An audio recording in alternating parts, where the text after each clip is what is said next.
Welcome back to Warm Pages, where we warm hearts with stories as comforting as your morning coffee. I'm your host, Harry, and today we're steeping ourselves in the world of Miss Marple. Now tell me, isn't it wonderful how stories bring us together, no matter where we are in this big world? Before we begin, I'd love to know which corner of the world are you enjoying this story from today? I'm reading every single one. Let's get started. Miss Marple and the Knitting Needle Murder, Chapter 1. Tuesday's Knitting Circle. The village of St. Mary Mead was in quite a flutter. It was not often that a new resident of any significance moved into their midst, let alone one who purchased Gossington Hall, since the Bantrys had decided to sell the old place and move to a more manageable property by the seaside. There had been considerable speculation as to who might take it on. Mrs. Eleanor Blackwood had arrived with little fanfare, but considerable style. A handsome widow of perhaps 55 or 60, she possessed that particular kind of elegance that speaks of money worn with comfortable familiarity rather than ostentatious display. Her silver-grey hair was impeccably styled, her clothes were of excellent quality, and she spoke with the precise modulated tones of someone who had spent time on the stage. Within a fortnight of her arrival, invitations had been issued to a select group of ladies to attend a knitting circle at Gossington Hall. Miss Jane Marple, despite her advancing years, felt a small thrill of curiosity as she prepared for the gathering. She selected her finest knitting needles, silver ones that had been a gift from her nephew Raymond many Christmases ago, and packed her current work, a complicated pattern for a baby's shawl, into her bag. "Now, Florence," she said to her faithful maid, "I don't expect to be back until at least 5:30. Mrs. Blackwood has invited us for tea as well as knitting." The drawing-room at Gossington Hall had been transformed under Mrs. Blackwood's ownership. Gone were the Bantrys' comfortable but somewhat shabby furnishings, replaced by elegant pieces that somehow managed to make the room both more sophisticated and more welcoming. "Miss Marple? How delightful!" Mrs. Blackwood greeted her warmly. "I've heard so much about you from everyone in the village. They tell me nothing of note happens in St. Mary Mead without Miss Marple being aware of it." "Oh dear," Miss Marple flushed slightly. "People do exaggerate so. I'm just an old woman with perhaps too much time to observe her neighbours." Mrs. Clement, the vicar's wife, was already there, her needles clicking away at what appeared to be a scarf in a rather sombre shade of green. Miss Weatherby, a fluttery spinster whose conversation consisted largely of exclamation marks, sat beside her, working on something formless in pale blue wool. They were soon joined by Miss Haydock, the doctor's sister, a tall, rather severe woman with iron-grey hair pulled back in an unflattering bun, and finally by young Philippa Hames, who had recently taken up residence in a cottage on the edge of the village and was establishing herself as a garden designer of some promise. Mrs. Blackwood proved to be a charming hostess, ensuring everyone's teacup remained filled and directing the conversation with gentle skill. It was only when the topic turned to the London theatre that a change came over her. "Oh, I do so miss the West End," sighed Miss Weatherby. "Such glamour, such excitement." "Indeed," said Mrs. Blackwood with a small enigmatic smile. "I was once part of that world, you know, an actress of some small renown, though under quite a different name." "How thrilling!" exclaimed Miss Weatherby. "Might we know the name? I think I shall keep that my little secret." "For now," replied Mrs. Blackwood. Her eyes travelled around the circle, pausing momentarily on each face. "We all have our secrets, don't we, even in a place as seemingly transparent as St. Mary Mead?" Miss Marple, whose needles had been clicking steadily throughout the conversation, noticed how Mrs. Blackwood's gaze lingered on young Philippa Hames. The girl flushed slightly and bent her head over her work. "Some secrets," continued Mrs. Blackwood, "are best left undisturbed. Others—" She let the sentence trail off suggestively. The atmosphere in the room had subtly changed, becoming charged with an indefinable tension. As they were preparing to leave, Miss Marple observed another curious incident. Mrs. Blackwood handed Miss Haydock her coat with a peculiar look of recognition in her eyes. "I feel certain we must have met before, Miss Haydock. Your face is remarkably familiar to me." Miss Haydock stiffened slightly. "I don't believe so, Mrs. Blackwood. I rarely venture into society. You must be thinking of someone else." Miss Marple, whose innocent blue eyes missed very little, noted the tremor in Miss Haydock's hand as she fastened her coat. As she walked home through the gathering dusk, Miss Marple reflected that Mrs. Eleanor Blackwood's knitting circle promised to be far more interesting than anyone in St. Mary Mead might have anticipated. The tangled threads of human relationships, she reflected, so often resembled the complex patterns of her knitting, and sometimes those patterns could become dangerously snarled. Chapter 2. The Body in the Library. The morning after the knitting circle dawned with a fine autumn mist shrouding St. Mary Mead. Miss Marple was attending to her garden, carefully tying back some late-blooming roses, when she heard the unmistakable sound of a police car coming down the lane. She straightened up, feeling that small familiar flutter of apprehension. In a village as small as St. Mary Mead, the arrival of the police seldom boded well. From her vantage point, she could see the car stopping outside the vicarage. A few moments later, it moved on, stopping briefly at Dr. Haydock's house before proceeding in the direction of Gossington Hall. Miss Marple removed her gardening gloves and went inside to wash her hands. She had hardly finished when there was a knock at her door. Constable Pauk, looking distinctly uncomfortable, stood on her doorstep. "Good morning, Miss Marple. Inspector Craddock sends his regards and wonders if you might be able to come to Gossington Hall. There's been a bit of trouble, ma'am." "Mrs. Blackwood?" Miss Marple asked quietly. The constable looked surprised. "Yes, ma'am. How did you know?" Miss Marple didn't explain the slight frisson she had felt the previous evening, nor the curious glances exchanged between Mrs. Blackwood and Miss Haydock. Instead, she merely said, "I'll get my hat and coat, constable." The scene at Gossington Hall was one of controlled chaos. Police cars lined the driveway, and several official-looking individuals were moving with purpose between the house and the gardens. Inspector Craddock, a tall, lean man with intelligent eyes, met Miss Marple at the door. "Miss Marple, thank you for coming. I know it's an imposition, but I value your insight in these matters." "Not at all, Inspector. I was acquainted with Mrs. Blackwood, although only slightly. How can I be of help?" "She was found this morning by her maid, Edith, in the library." There was the slightest emphasis on the last word, which was not lost on Miss Marple. The library at Gossington Hall had been the scene of another body's discovery some years ago, during the time of the Bantries. The library was a handsome room, lined with bookshelves and featuring a large bay window that overlooked the rose garden.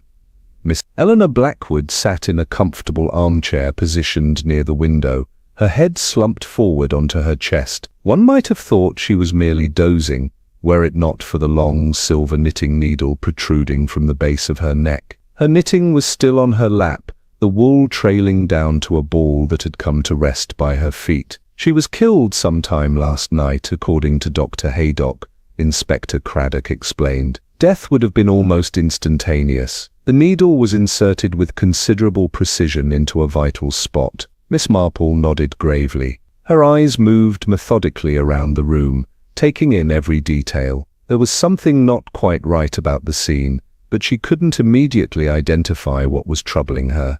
"I understand you were here yesterday afternoon, Miss Marple?" Well, Mrs. Blackwood had invited a group of ladies for a knitting circle. "Yes, that's correct. Mrs. Clement, Miss Weatherby, Miss Haydock, and young Philippa Hames were also present." "And was there anything unusual about the gathering? Any tension or disagreement?" Miss Marple considered the question carefully. Mrs. Blackwood did mention she had once been an actress of some renown, though she refused to share her stage name, and there was a curious moment when she appeared to recognize Miss Haydock, who denied any previous acquaintance. She paused, then added, There was also a rather pointed comment about people with secrets while looking directly at Miss Hames. Inspector Craddock made a note of this. Interesting. We've just learned that a gentleman arrived to visit Mrs. Blackwood last evening. Her nephew, Timothy Blackwood, who arrived unexpectedly from London, and apparently she had an appointment scheduled this morning with a Mr. Fitzwilliam. "Oh," Miss Marple exclaimed softly, her attention caught by something. "What is it, Miss Marple?" "The knitting," she said, moving closer to examine the work on Mrs. Blackwood's lap. "This is a most complex pattern, Inspector. It's known as the lover's knot.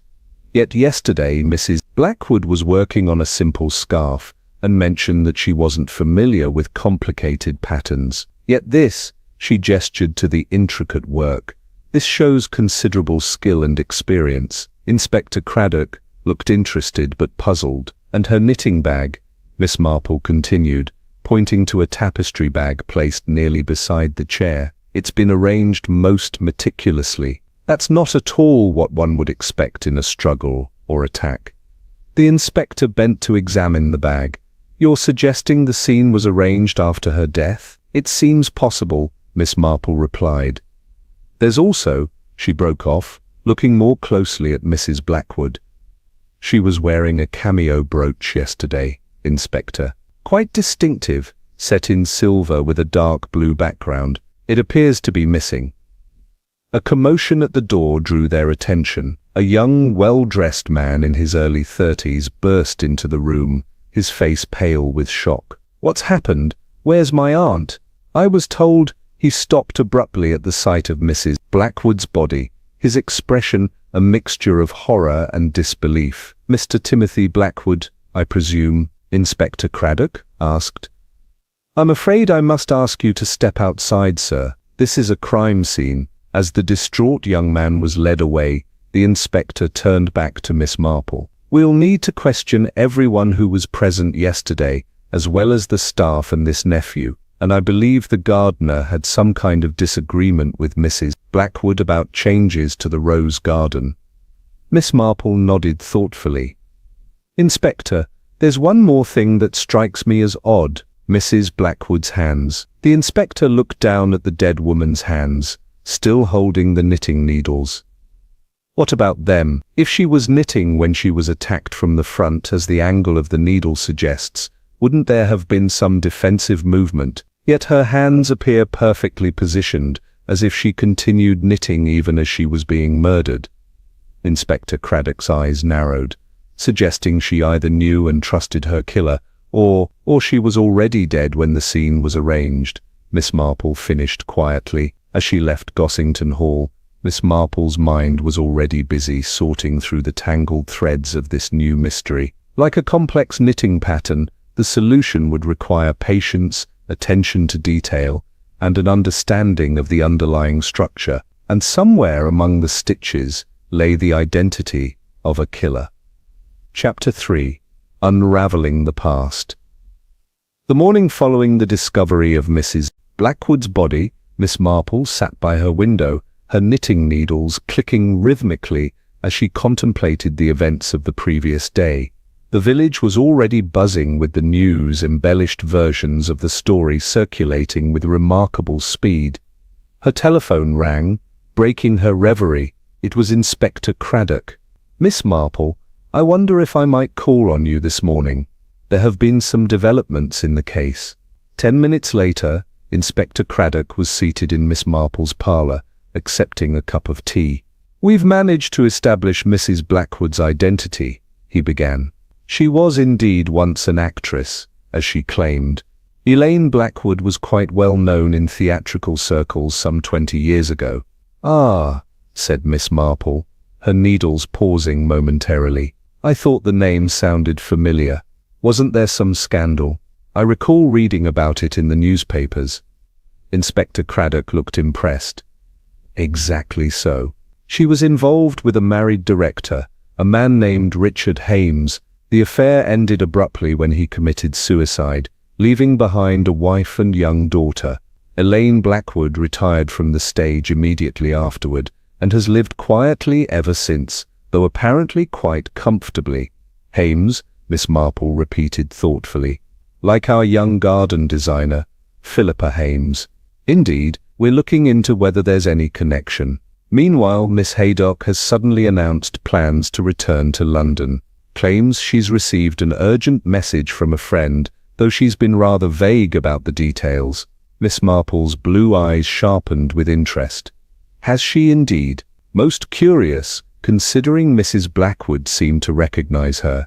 We've also found something rather disturbing among Mrs. Blackwood's papers. A torn letter with phrases like "your secret" and "substantial compensation for my silence." It appears she may have been blackmailing someone. "Oh dear," murmured Miss Marple. "That does cast rather a different light on things. The nephew Timothy Blackwood claims to know nothing about any blackmail. Says he rarely saw his aunt and only came down because she had telephoned, sounding distressed and asking him to visit urgently." The inspector sighed. "And we've identified the mysterious Mr. Fitzwilliam. He's a solicitor from London who claims Mrs. Blackwood had summoned him to change her will." "Did he say why?" "Only that she had expressed fear for her safety, but refused to elaborate. Apparently, she told him she would explain everything when he arrived." After the inspector left, Miss Marple resumed her knitting, her mind working as swiftly as her fingers. The scandal involving Elaine Blackwood and the director had been before Philippa Hames was born, or when she was very young, yet Mrs. Blackwood had looked pointedly at her when speaking of secrets. And what of Miss Haydock's sudden departure? There was something there, something that tugged at Miss Marple's memory. Late that afternoon, Miss Marple paid a visit to the vicarage, ostensibly to discuss the church flower rota with Mrs. Clement. The vicar's wife seemed distracted, her usual calm efficiency replaced by a nervous energy. "Such a dreadful business at Gossington Hall," Mrs. Clement said, her hands fidgeting with the teacups. "Who would have thought such a thing could happen in St. Mary Mead?" "Indeed," agreed Miss Marple, "though I've found that human nature is much the same everywhere. Even in our quiet village, passions can run deep." Mrs. Clement dropped a spoon with a clatter. "Yes, well, I suppose that's true." As they talked, Miss Marple's gaze wandered to a collection of photographs on the mantelpiece. Among them was one she hadn't noticed before, a faded theatrical production shot. Her eyes widened slightly as she recognized a much younger Miss Haydock standing beside a glamorous blonde woman who could only be Elaine Blackwood. "What an interesting photograph," she remarked casually. "Is that from Mr. Clement's collection?" Mrs. Clement glanced up, her face paling slightly. "Oh, that? Yes, my husband had an interest in the theatre in his younger days. Just an old program photograph." But Miss Marple had seen enough to confirm her suspicions. The tangled threads of the past were beginning to unravel, revealing a pattern that pointed toward a killer in their midst. Miss Marple and the Knitting Needle Murder. Chapter 4. The Cameo Brooch. The village of St. Mary Mead was in a state of subdued excitement. Murder was not a common occurrence, and the death of Mrs. Blackwood had provided ample material for speculation and gossip. Miss Marple, however, kept her own counsel, quietly continuing with her knitting and gardening, while her mind worked steadily on the problem. She was dead-heading her late roses when Inspector Craddock's car pulled up outside her gate. He looked pleased with himself as he approached. "Good news, Miss Marple. We've had a break in the case. The missing cameo brooch you mentioned has been found." "Indeed?" Miss Marple's faded blue eyes showed keen interest.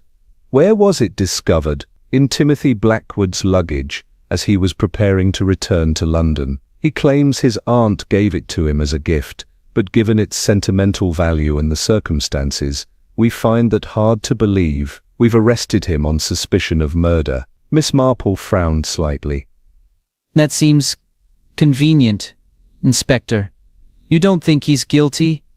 "I didn't say that," she replied carefully. "But in my experience, evidence that presents itself so neatly often deserves closer scrutiny. After the inspector left, Miss Marple considered this new development. The cameo brooch troubled her. It seemed too obvious, too contrived. If Timothy Blackwood had murdered his aunt and stolen her brooch, would he really have kept it in his luggage where it could easily be found? That evening, Miss Marple invited Miss Haydock to tea, catching her before her departure to London. The doctor's sister arrived looking tense and drawn, her usually severe appearance made harsher by evident strain. "I'm afraid I can't stay long, Miss Marple. My train leaves in 2 hours. "Oh, it won't take long," Miss Marple assured her, pouring tea.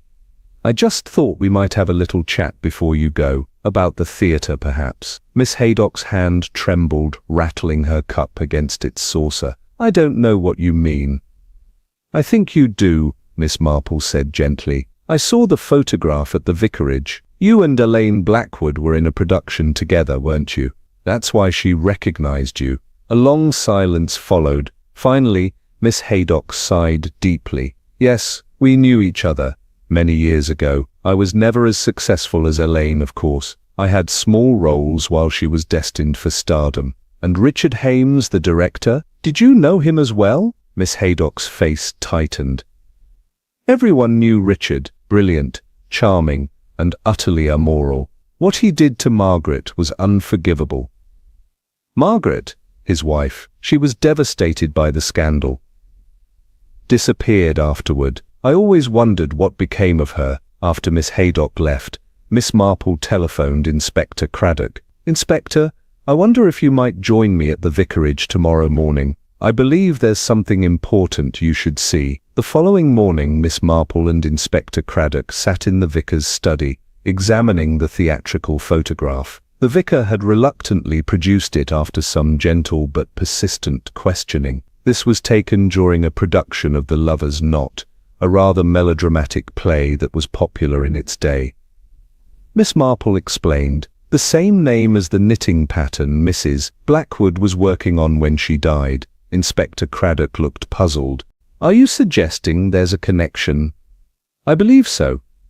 You see, this production is where Elaine Blackwood met Richard Hames, the director who later committed suicide, and Miss Haydock was part of the same production." "But what does this have to do with Mrs. Clement?" Miss Marple paused. "Inspector, have you ever wondered about Mrs. Clement's background? She joined our community when the vicar married her, about 15 years ago. No one knows much about her life before that." The inspector's eyes narrowed.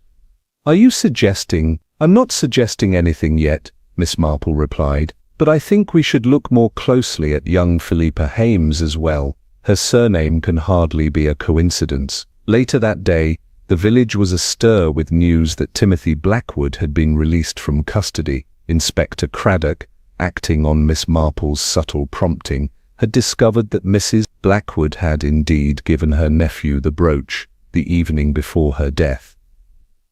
"She seemed troubled," Timothy told them, "said she wanted me to have it as a family keepsake in case anything happened to her. She also mentioned a young woman who had been asking questions about her past."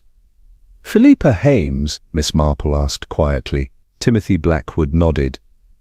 "I believe that was the name. My aunt said she recognized her as someone's daughter, though she didn't explain further. She mentioned something about setting things right after all these years." The threads of the mystery were beginning to come together in Miss Marple's mind. But before she could share her thoughts with Inspector Craddock, Miss Weatherby arrived in a state of considerable agitation. "Oh, Miss Marple, the most extraordinary thing. I was taking my evening walk last Tuesday, you know, just as dusk was falling, and I'm certain I saw Miss Haydock entering Gossington Hall through the garden door. She seemed very secretive about it. I didn't think much of it at the time, but now, with everything that's happened, the case was drawing to its climax, and Miss Marple knew that soon the final stitch would be placed in this complex pattern of deception and murder. Chapter 5.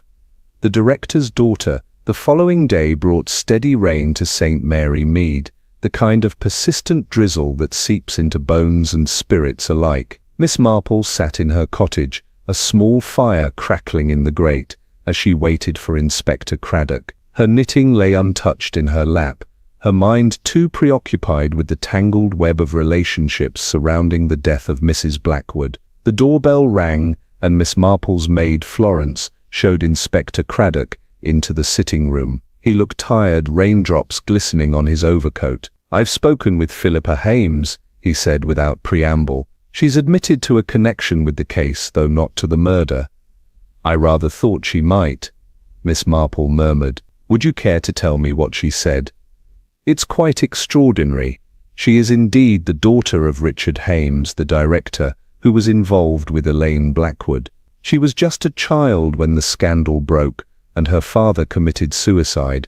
Her mother took her abroad afterward, and she was raised in Switzerland under her mother's maiden name. She only learned the full story when her mother died 2 years ago, and she came to St. Mary Mead deliberately to confront Mrs. Blackwood. Yes. She admits she sought work here specifically to be near Gossington Hall. She wanted to understand what really happened between her father and Elaine Blackwood. According to Philippa, she believed all these years that the scandal and Mrs. Blackwood's rejection drove her father to suicide. Miss Marple nodded thoughtfully. Poor child. And did she confront Mrs. Blackwood directly? She says no. She was working up the courage to do so, but she admits to watching the house and making some discreet inquiries in the village. Mrs. Blackwood apparently recognized her. Philippa resembles her father strongly, and had realized who she was, hence the pointed comment about secrets at the knitting circle, Miss Marple said, and her statement to Timothy Blackwood about setting things right. Exactly, but here's what's particularly interesting. Philippa insists that Mrs. Blackwood had written her a note, asking to meet privately after the knitting circle. She says the note mentions the truth about your father's death, but Philippa claims she never went to that meeting. Miss Marple's eyes sharpened. Was this note found among Mrs. Blackwood's possessions? No, the inspector admitted. We found no trace of it. Most suggestive, Miss Marple murmured. After the inspector left, Miss Marple sat by her window, watching the rain pattern against the glass. Something was troubling her, a loose thread in the fabric of explanations that had been presented. She recalled Miss Weatherby's claim of seeing Miss Haydock entering Gossington Hall surreptitiously, and there was the matter of the photograph at the vicarage and Mrs. Clement's curious reaction to it. Her telephone rang, startling her from her reverie. It was Timothy Blackwood's voice. "I wonder if I might call on you this afternoon. There's something I think you should know."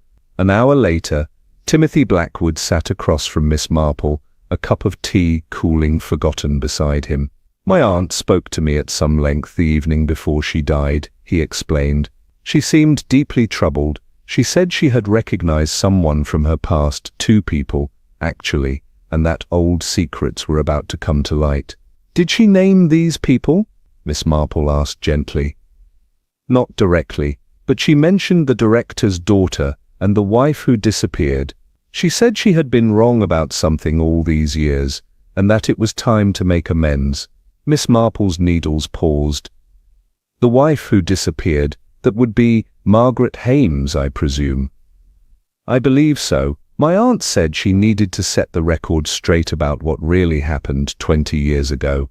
She seemed afraid." After Timothy Blackwood left, Miss Marple telephoned Dr. Haydock. "I wonder," she asked carefully, "how long your sister has been staying with you?" "About 3 weeks," he replied. "Why do you ask? And has she been in the habit of taking evening walks?" There was a slight pause. "Yes, she often goes out after dinner, says she needs the exercise." "Miss Marple, what are you getting at?" "I'm not entirely sure," she replied thoughtfully. "But I believe there may be more to your sister's presence in St. Mary Mead than a simple family visit." That evening, Miss Marple paid a call on Miss Weatherby. The fluttery spinster was delighted to have a visitor, especially one who seemed eager to hear more about her observations regarding Miss Haydock's clandestine visit to Gossington Hall. "It was most definitely her," Miss Weatherby insisted, though she was wearing a headscarf and walking very quickly. I wouldn't have recognized her at all if she hadn't stumbled slightly near the lamppost, and the light caught her face. And you're certain this was the evening before Mrs. Blackwood was found dead? Absolutely certain. It was my regular Tuesday constitutional, you see. I always walk past Gossington Hall on Tuesdays. As Miss Marple walked home through the damp evening, she felt the pattern of the case crystallizing in her mind. Like an intricate knitting design, the separate strands were beginning to form a coherent whole. There remained just a few more stitches to place before the truth would be revealed. She had nearly reached her cottage when she saw a figure hurrying toward the vicarage. Mrs. Clement, returning from some errand, her face partially obscured by an umbrella. There was something in her gait, a tenseness, that caught Miss Marple's attention. In that moment, illuminated briefly by a street lamp, Mrs. Clement's profile showed a striking resemblance to someone Miss Marple had seen before. The final piece clicked into place. With a sense of quiet certainty, Miss Marple knew exactly who had murdered Eleanor Blackwood, and why. Chapter 6. Miss Marple's revelation. The following day dawned clear and bright, the previous day's rain having washed the world clean. Miss Marple rose early, spending an hour in her garden before returning inside to make certain preparations. She telephoned Inspector Craddock first, then Dr. Haydock, Timothy Blackwood, Philippa Hames, and Miss Weatherby. To each, she extended the same invitation: tea at her cottage at 3 o'clock. There was, she explained, a matter of some importance to discuss regarding Mrs. Blackwood's death. Last of all, she telephoned the vicarage and spoke with Mrs. Clement. "I do hope you and the vicar can join us," she said pleasantly. "I believe we may finally get to the bottom of this distressing business." "Of course, Miss Marple," Mrs. Clement replied, her voice betraying no emotion. "The vicar is visiting a parishioner in hospital this afternoon, but I shall certainly come." By 2:30, Miss Marple had arranged her sitting room to her satisfaction. Florence had polished the silver tea service, and fresh scones were warming in the oven. On a small side table, Miss Marple placed several items: a theatrical program yellowed with age, a ball of wool with silver knitting needles thrust through it, and a small box that she had retrieved from the back of her bureau drawer. Inspector Craddock arrived first, looking both curious and somewhat skeptical. "I do hope you haven't brought everyone here on a wild goose chase, Miss Marple," he said, as he settled into an armchair. "Not at all, Inspector," she replied calmly. "I believe we shall see the matter resolved quite satisfactorily today."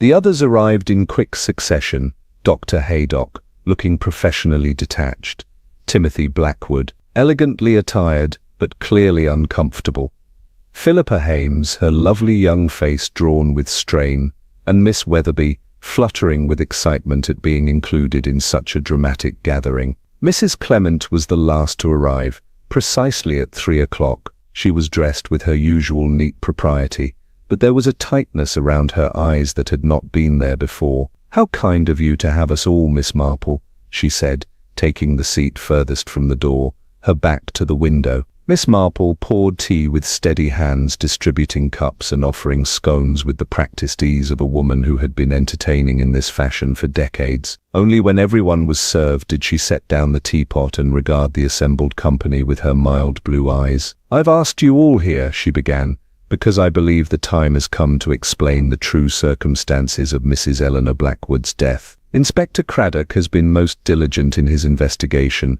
but there are certain aspects of the case that I believe I may be able to illuminate." Miss Weatherby gave a small squeak of excitement, but subsided when Dr. Haydock frowned at her. "The central puzzle of this case," Miss Marple continued, taking up her knitting, "has always been the matter of the knitting.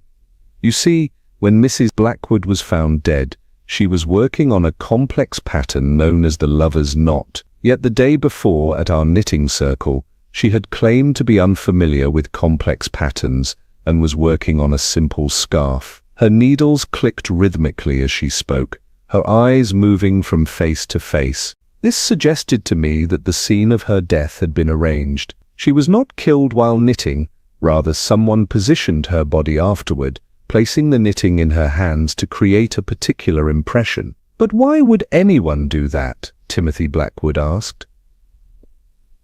To create a false narrative, Miss Marple replied, to make us believe that Mrs. Blackwood had been killed in a certain way, at a certain time. But there were inconsistencies. The knitting itself was too perfect, no dropped stitches, no hesitation marks that would naturally occur if someone had been surprised by an attacker, and her knitting bag was too neatly arranged, not at all what one would expect after a violent struggle. Inspector Craddock leaned forward.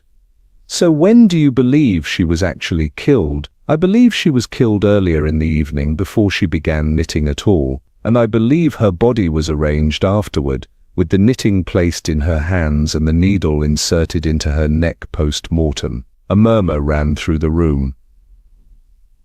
Mrs. Clement sat very still, her teacup balanced precisely on its saucer. There is another curious aspect to this case, Miss Marple continued.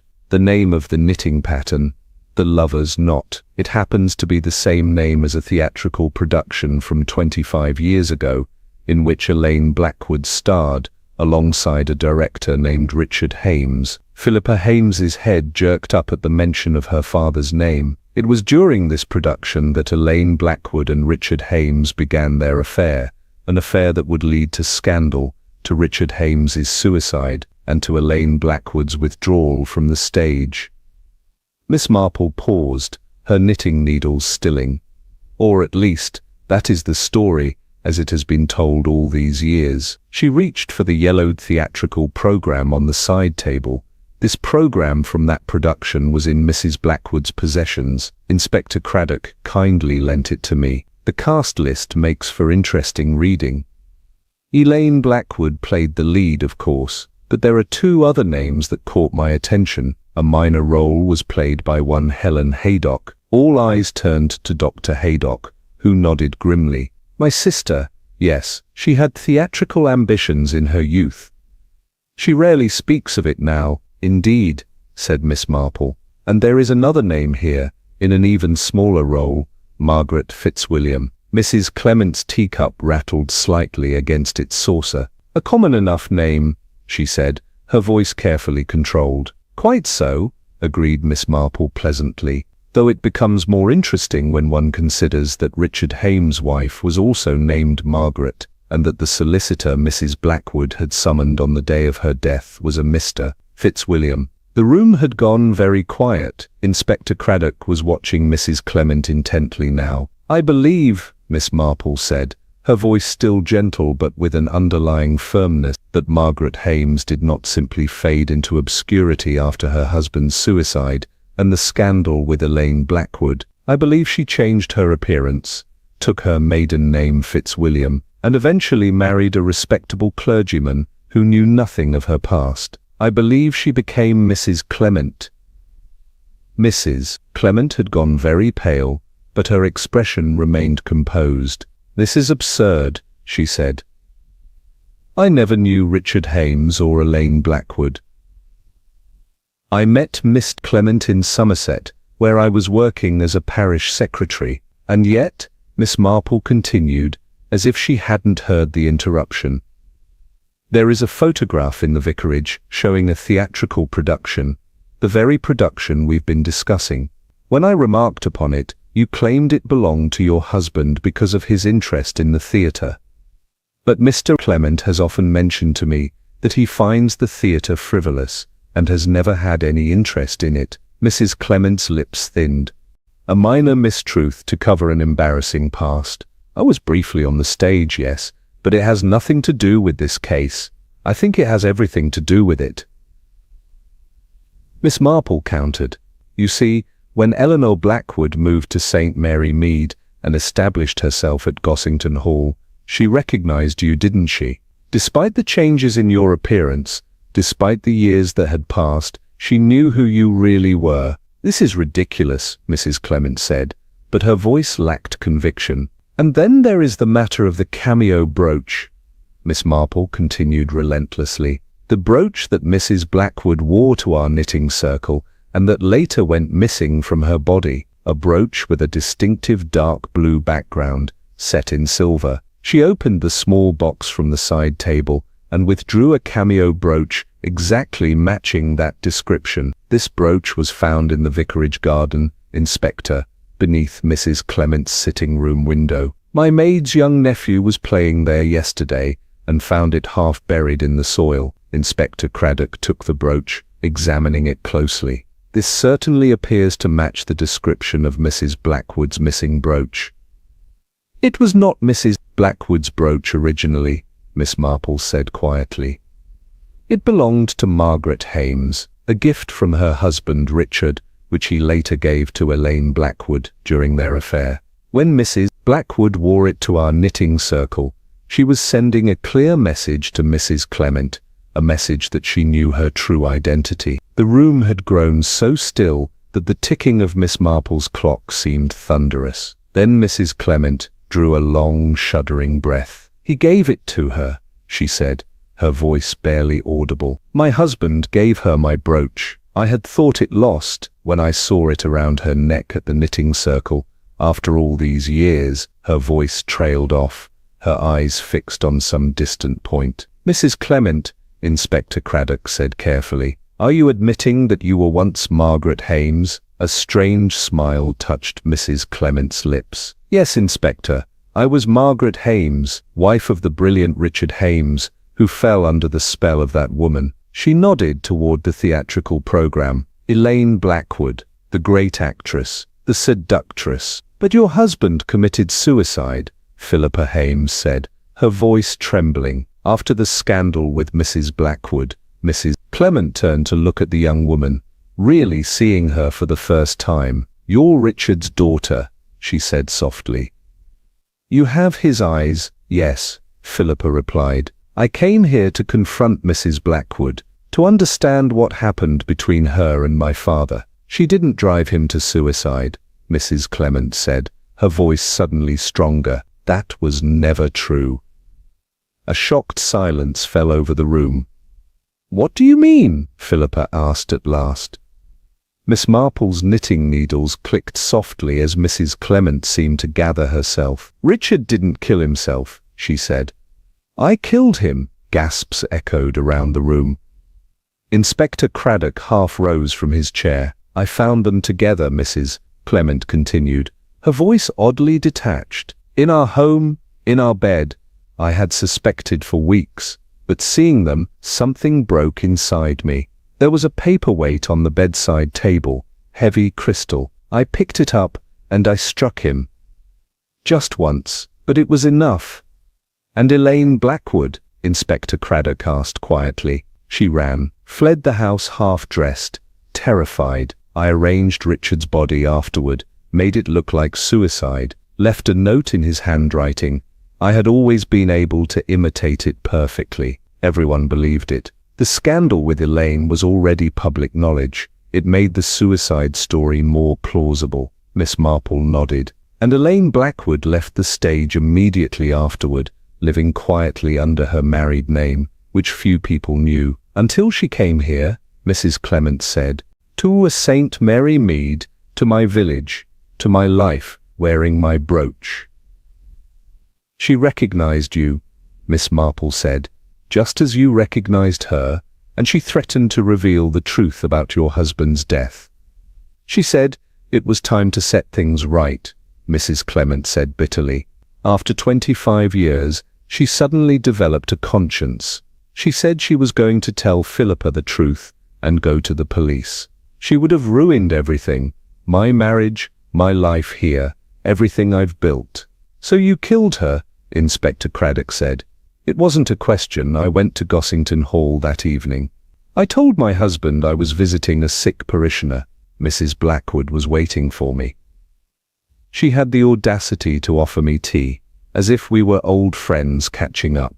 She said she had written to Philippa, asking her to come the next day so we could all talk. She spoke about closures and healing old wounds." Mrs. Clement's voice had taken on a hard edge. "I had brought spiked tea with me, in a thermos, an old trick from my theatrical days when we needed to calm our nerves. A few drops of her sleeping draught in the tea. She was known to have trouble sleeping. She never suspected.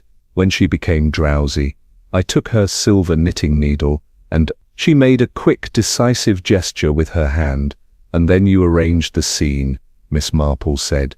You positioned her with the lover's knot pattern, a deliberate reference to the production where it all began, a final act of symbolism. Yes, Mrs. Clement seemed almost relieved to have the truth out at last. It seemed fitting, somehow, to end where it all began. But there were loose ends, Miss Marple continued. Miss Haydock had recognized both of you from those theatrical days. She knew the truth about Richard Hames's death, didn't she? She had suspected all along. Dr. Haydock cleared his throat. My sister confided in me before she left for London. She had seen Mrs. Clement, or rather Margaret Hames, leaving the Hames residence that night, 25 years ago. She had always suspected the suicide story was false, but she had no proof. When she saw both women here in St. Mary Mead, she feared what might happen, and the solicitor, Mr. Fitzwilliam, Inspector Craddock asked. My brother, Mrs. Clement admitted. He helped me after Richard's death, creating the new identity as Margaret Clement. When Elaine Blackwood contacted him about changing her will, he recognized the name and warned me she was planning to reveal everything. Philippa Hames had been listening with growing horror. So my father was murdered, she said, her voice barely a whisper, and I've spent my life believing he abandoned us by taking his own life. Mrs. Clement looked at her with something like regret. He would have abandoned you anyway, she said. He was planning to leave us for Elaine. He told me so that night before she trailed off, unable to finish.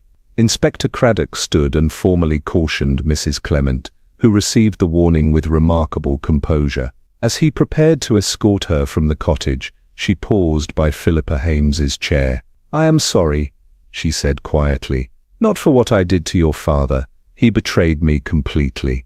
But for what it did to you. You deserved better than either of us as parents. After Mrs. Clement had been taken away, the others gradually dispersed, each lost in their own thoughts about the revelations of the afternoon. Eventually, only Miss Marple and Timothy Blackwood remained. How did you know?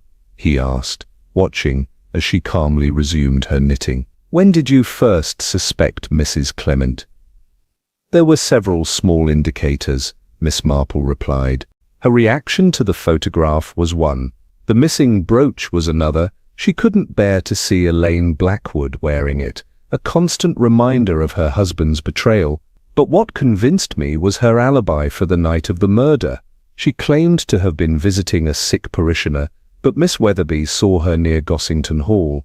And when I inquired discreetly among the parish, no one had received a visit from her that evening. It seems so strange, Timothy mused. Two women bound together by a decades-old tragedy, finding themselves in the same small village after all those years. Not so strange, perhaps, Miss Marple said, her needles clicking rhythmically. Your aunt chose St. Mary Mead deliberately, you know. She had discovered Mrs. Clement's true identity and came here specifically to confront her. Perhaps she truly did want to set things right, or perhaps she simply couldn't resist the drama of the situation. She was an actress, after all, and now they're both gone, Timothy said sadly. My aunt to her grave, and Mrs. Clement to prison. Yes, Miss Marple agreed. A tragedy for all concerned, especially for that poor girl Philippa, who came seeking the truth about her father, only to discover something far worse than she had imagined. She held up her knitting, examining the pattern critically. You know, the trouble with complex patterns is that one small mistake early on can distort the entire work. Mrs. Clement made such a mistake 25 years ago and has been trying to knit over it ever since. But eventually such flaws always show themselves. Timothy Blackwood rose to leave. At the door he turned back. Will Philippa be all right, do you think? Miss Marple considered the question. In time, perhaps. The truth, however painful, is always preferable to illusion in the end. She's young and there's a strength in her that reminds me of her father, the good parts of him, the talent and vitality. She'll find her way. After he had gone, Miss Marple sat alone by her window, watching as the afternoon light slanted golden across her garden. The case was solved, the pattern complete, yet there remained as always the sadness that accompanied her solutions, the recognition of human frailty, of passions pushed to destructive ends, of lives tangled beyond redemption. One must be so careful with one's stitches, she murmured to herself as twilight began to gather.